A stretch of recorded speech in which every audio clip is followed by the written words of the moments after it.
Hey guys, I just grabbed my camera. I thought, you know what? I'm working on this and I might as well record it because I think you guys will like it. It just is a cool way. I was looking for a way to use these new toggles with some new beads that I just got from John Bead. And so I was just playing and just, looking at these toggles come in a couple different finishes. So let me find the other ones so I can show you. I thought they were really cool. They're adjustable, right? And so in addition to that, there are these new Miyuki colors. And so what I did is, these are 11-0. I really wanted to do a stitch design, so I did. And I made this little tree pattern. So it looks like a little snowdrift to me. These colors just looked like a Christmas tree with snow and a gray sky. And that's what I saw. So that happened. I got that made. And then I was looking for a way to integrate with the new findings. So I put them on this way. And so I thought, well, I'll show how I did that. It's basically just another stitched way to do an attachment. And I think that's kind of something cool to see as we're all getting into gift season. And of course, as always, patterns and colors and all that. I'll share all that in the description. So let's get started. Let me show you how I did it. So, of course, this is even count peyote. So that we've covered a lot in a lot of our classes. And I can point you to some of those if you're looking for that. But what I'm going to do here, let's zoom in. So I'm going to stitch this down into a decrease. That looks like a point. I'm making sure I use the right color. They're kind of close. You can see one's blue and one's gray. And I'm not sure how much of that's coming over, but so far so good. I'm just starting a new row. Even count. Just going to pop that on there. Okay. And here's another one of the blue. So far just regular row, right? Here's the next one.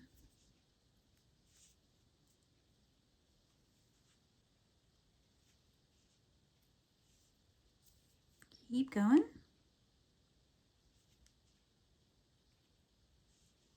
Okay, and so from here I'm going to do a turn.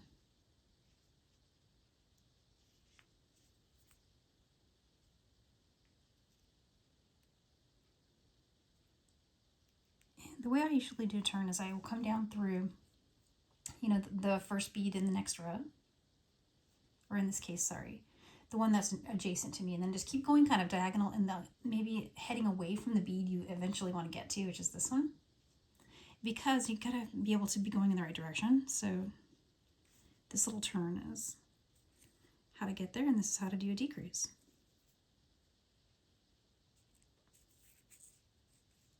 And there's that little roll thing, just get it to hide the thread. Okay, so there's that. So let's grab a few more colors.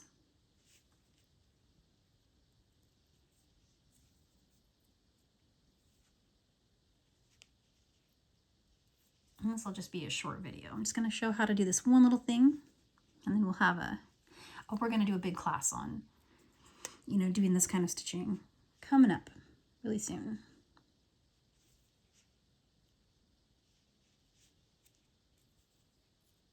Okay, so there's that. And I want to decrease that too.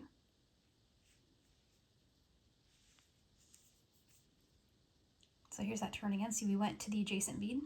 We're exiting from the edge one. And now this one's like the third bead in, right? See how we're going through that one.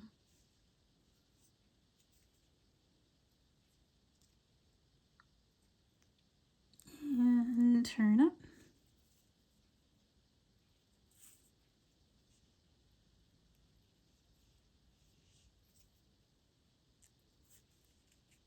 See, now I'm in the right spot. So now I'm going to grab another bead. I'm just matching the color I'm next to.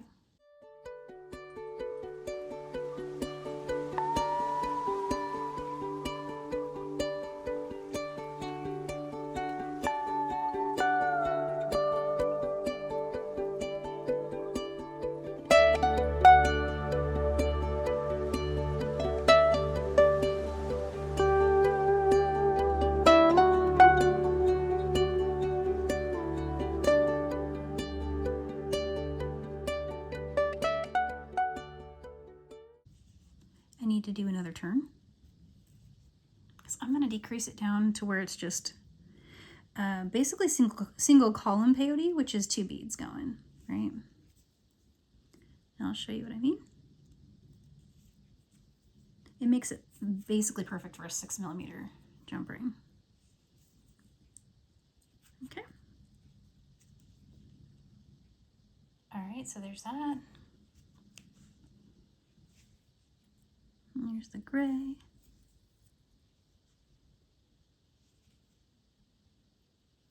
And now I'm just doing regular single column peyote stitch. See how that happened? We decreased and decreased, and now we're just going to build out in this direction. Not for too long. It only needs to be about 4 beads in length from the inside point. The inside point meaning the deeper one back, right? So this part.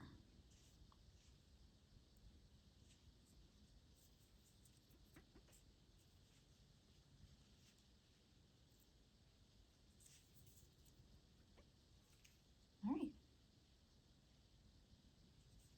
And so you want to just make sure that, take a look at the side that if you've already done one of the sides. The first time you do, it doesn't matter what side because it's the same front and back, but I decided this was my back. So I'm going to fold this over and I'm going to stitch it down. And the way to do that is you want to look at how many beads you are covering, right? So I'm exiting from this one. That's 1, 2, and 3. So let's open that back up. Take a look. That's 1, 2, and 3. So I know I want to go in that bead, and I want to go this way because it's going to go the right direction for me. So here's 1, 2, and 3 through there. I'm just going to pull that closed. And now I want to head up through the next bead in that little, flap that we made. This is a little tiny one. A little reinforcing might be required here, so I'm just going to put it down. I'm going to put my finger here and tighten everything up if I can. You could also reinforce those last 2 beads before you stitch it down, or you can just tighten it now. And I'm gonna stitch all through back all of that and make sure it's all tight. But from here, this one, I want it to go down through the 4th bead in this row, right? Counting from the edge here. So 1, and you can kind of see it underneath, 2, 3, and 4.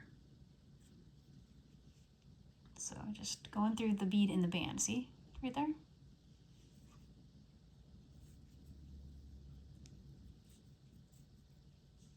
I'm going to come back up through this bead.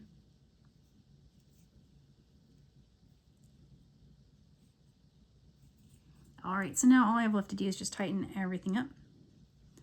And so let's go through that bead again.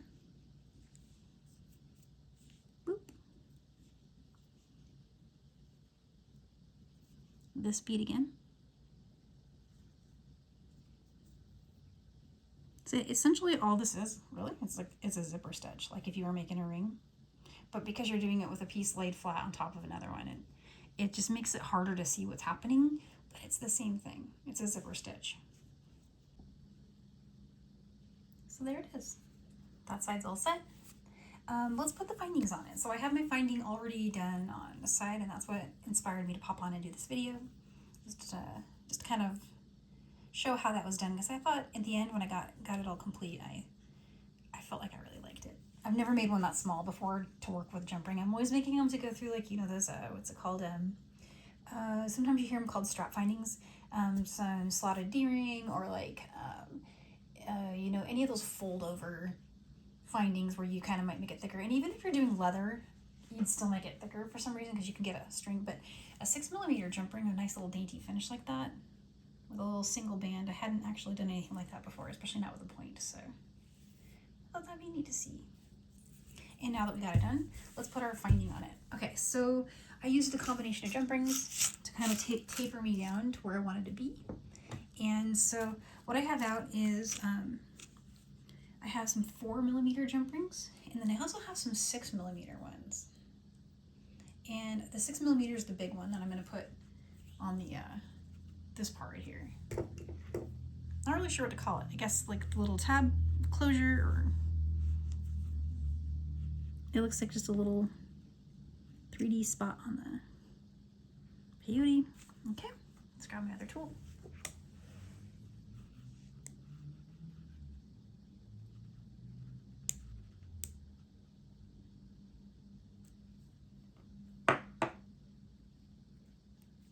Yeah, so there's that.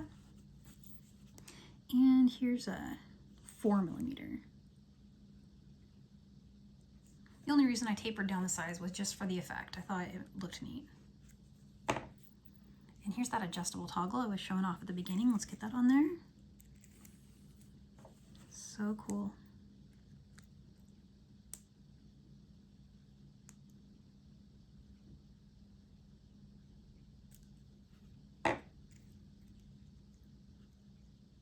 Is that good? Yeah. Okay. All right, let's clear this off a little bit. I'm gonna zone out. Okay, so here's what I've got. It is the adjustable right here on that side.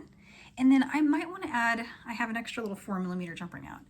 I can't figure out yet. I'm gonna just try it on and see, but I might need one more jump ring here. Sometimes that happens with toggles. Let's put it on and figure out how it works.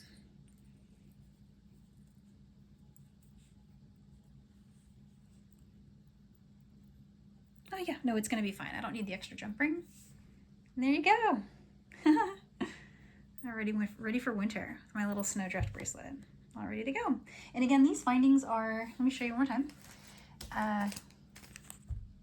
3-ring toggles. Really cool. I like those. Part numbers here for anyone who's looking for those. That one is the gold. And this one is the silver. And both of those can be found on johnbead.com. And again, the beads also, if you like this one. And the pattern will be a couple places. It'll be on the blog, and then it'll be on, I'll link it in the description to you, a direct link to it from this video. All right, guys, happy beading.